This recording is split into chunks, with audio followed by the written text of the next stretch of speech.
हाल ठीक हो, तबीयत सियात ठीक है, किवें तुहाडे वक्त गुजरदे बाकी ठीक हो सो, तबीयत सियात अल्लाह दे हुक्म नाल ठीक हो सी। हां सी। अस्सलाम वालेकुम। वालेकुम सलाम। कौन है तुम्हारे नाम भाईजा? गफार। क्या हाल? माशाल्लाह माशाल्लाह। इंटरव्यू दे सो खान जी। केरा कारोबार करे देवे? माल चरने है। बेना करने आज केरे कारोबार को लगा वदे? पानी दे दे है। कितना पानी लई वदे? ए पठान रख भाई। केरा पठान है? उमर खान। उमर खान दे पास संगा ते पानी लई वदे भाई पे गवारा नहीं जे मैं दुगा ते सगा टीटक भाई पाया है।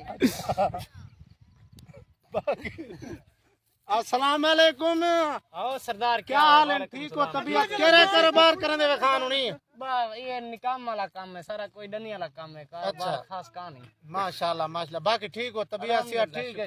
किवें तोरे माल शाली किवें है? अल्लाह दी रहमत सही है, चंगा है। संगत इथई आए बदे आए इतना सूरजमुखी कपी है संगत गाल है। आज कोई माल चाल छोड़ी बदे आए, कोई फूल चूल चाहते से नहीं बा। आज भेड़ा शेड़ा छोड़ी बैठे हैं। आज कतरा दी गर्मी शर्मी है सही, पता नहीं भेड़े ने कैमरा आइयो करी। अस्सलाम वालेकुम। सलाम। क्या हाल है?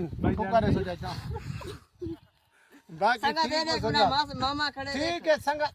हां इंटरव्यू दे सका सगा दे मेरा मामा खड़े। ए देख चाचा खड़े, ओ चाचा है, ए भतीजा है। हां तू तक बुखार करा था है